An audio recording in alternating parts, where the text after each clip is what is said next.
Hi everybody. In this video I am going to show where I change my color corrections. So as you can see over here in my page setup, I have it set up as a 13 by 19 since that's what I'm running in my ET 15000. I have Hippo brand ink loaded in there right now and koala paper. So if you go up to the printer icon, select that, go to print. Right here, I want my ET 15000. I'm going to go over to my preferences. Super B 13 by 19 is what I want. And I want paper as my premium presentation matte. Color is what we're going to use. We're going to go over to the more options. Click on advanced. I use the Adobe RGB. My brightness is at 9. My contrast at 7. My saturation at 15, and my density at 4. Click on OK. We are turning off bidirectional printing, and we are turning on mirror image. And then we're going to select OK. We're going to apply the changes, and we're going to select print. So this is going to print, and I will show you what it looks like when it's printed out on my ET 15000 with my Hippo ink. And then I will also show the finished product on when it's done through my press. And I'll also have a video on how to do a mug in a standard 11-ounce mug press.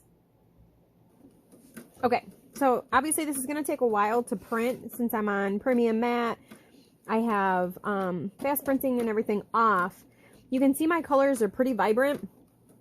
Sublimation ink is heat activated, so they will actually get brighter once you have pressed them. All of these images are going onto mugs, and I will show a finished product on those. But this is what we're looking at printing using those color corrections that I used. So I will show this once it is on the finished product, and you can see what they look like. Okay. So, sorry, my lighting is kind of horrible, but here's the printed image. So, typically when I do like a logo or something, 3.5 inches is about my mark that I try to stay at. If you look at the mug, you can see that's pretty much where it's going to be. So, top to bottom, 3.5 inches will give you a decent amount. So, I trimmed my excess around the outside. I don't really worry about tearing the images on this, only when I'm doing material. So you can see there, obviously that's where the image is going to be. So I'm going to alcohol wipe this. So I use a coffee filter with isopropyl alcohol, and I'm going to wipe both sides down because this is going to be on both sides. And then I'll show you how I tape that. So if you want to mark your center point, you can see here I have a piece of clear heat transfer tape here. I'm also going to mark my halfway point here so I know where I'm putting the logo. You want to make sure that you're not going to go over too far down because you want to be able to put the logo in there. So we're going to put this on. I have done all of the alcohol to it. So you can see here, this is my center point. So that's where I'm trying to put the heart. And I'm going to tape this down. So I'm using blue heat tape that I got from Amazon. With tumblers, I use a different tape. With tumblers, I use the brown tape because that one tends to stretch better than the blue tape. So I tape down the top and the sides really well.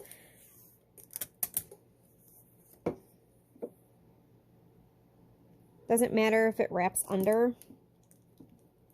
I'm just trying to make sure that I have all of the air out.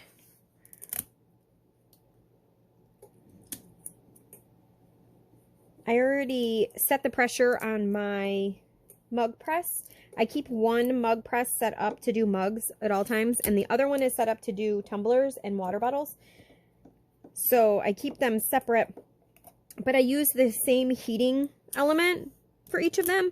So if you'll notice that your 15 by 15 or your press element, just as long as they have the same plugs, the attachments will plug into them. So I use the same one, and I just unplug one from the heating element and plug in the other one. So my heat press that I use for mugs is a $65 mug press that I bought on eBay. And that's the one that I keep for mugs. So I have one side completely taped. You can see Noah's name's right here. And I'm going to tape the other side the exact same way. So you can see top, bottom, sides. And then we're going to give that a try.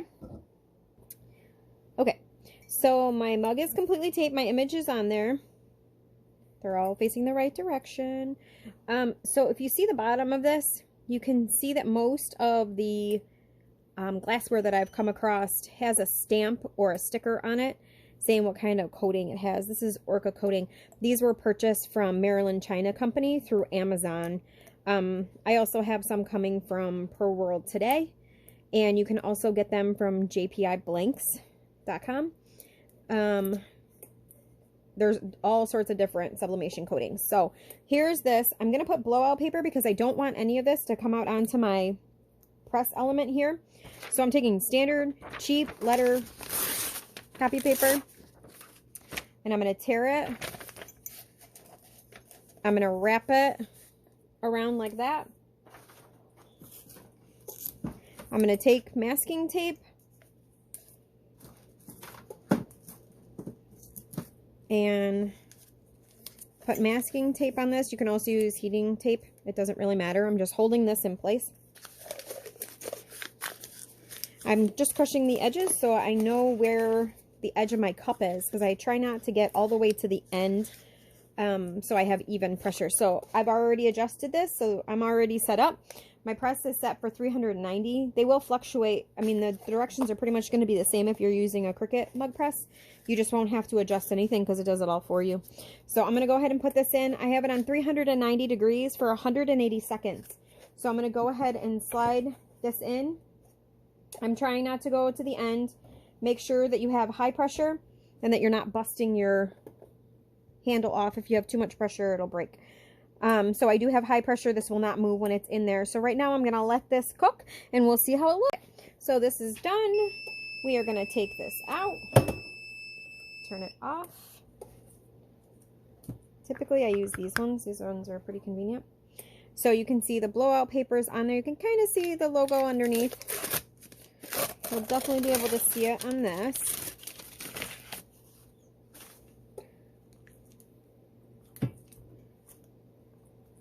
So I'm going to move this over to my desk and we will unwrap it.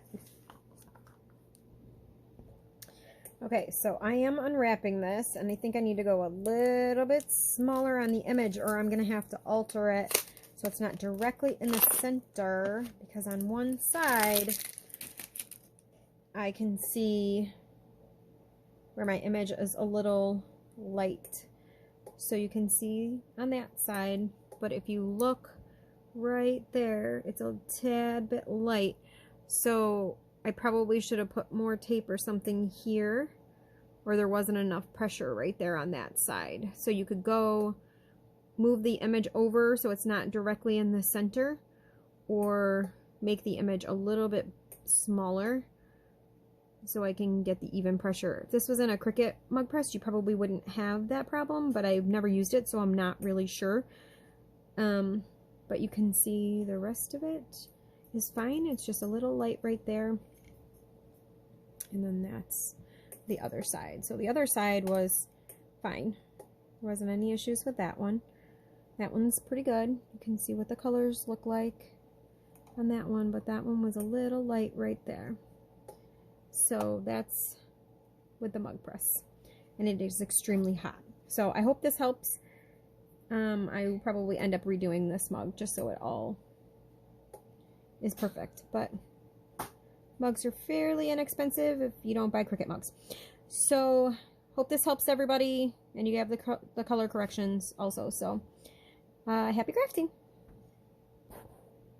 Alright, so in this one, I've already printed out one of the images I'm using. This is about 3.4 inches tall and wide.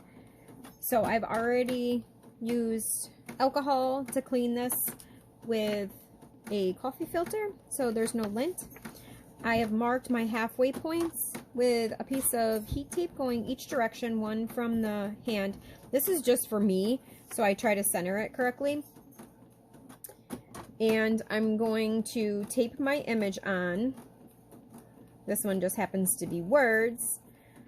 So I'm going to set this down. I'm using blue heat tape from Amazon. The brown heat tape I try to use for my tumblers because it stretches better and it is more expensive. So I use that sparingly. So I am going to tape my sides, my top, my bottom. I tend to do the sides first so I can try to get all of the air and everything out, similar to a tumbler. Then I do the top,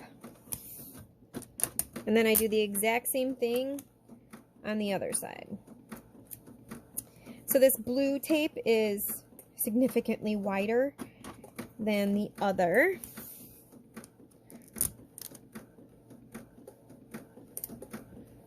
So I try to make sure that I don't have any wrinkles.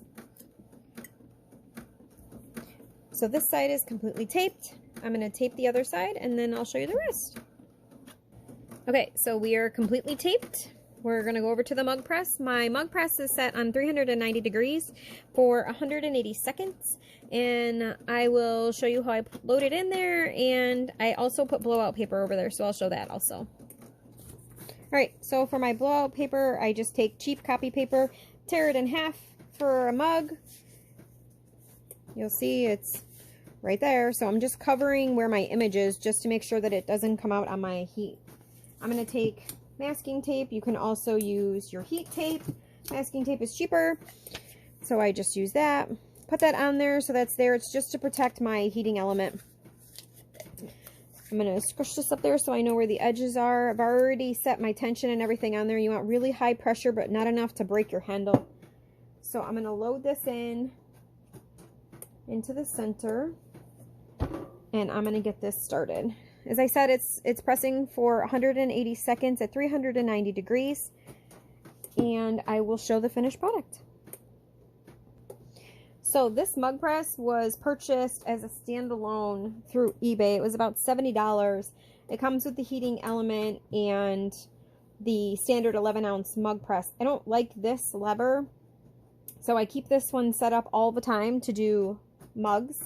I also have another mug press that came with my 15-in-1. It's another standard 11-ounce, and this is what I use for all of my tumblers and my water bottles. There's a little bit of an adjustment on it, but I like the adjuster on this one better.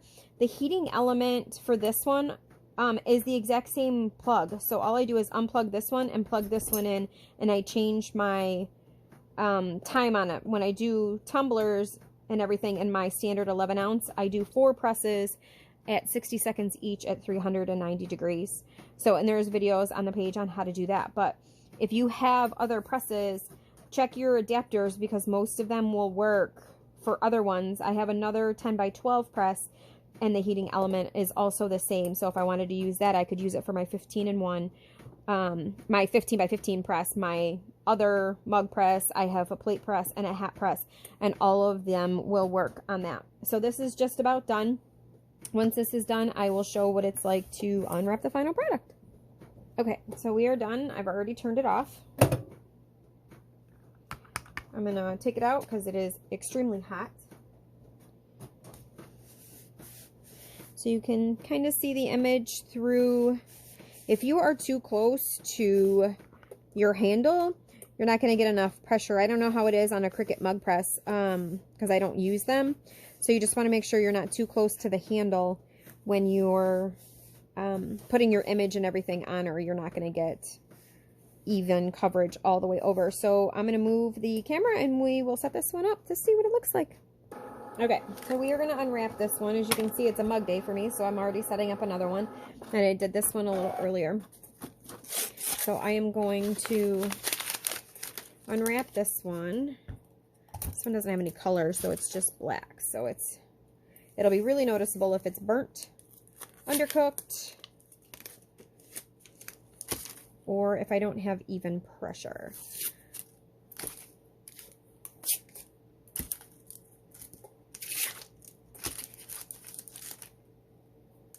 So here is the finished product.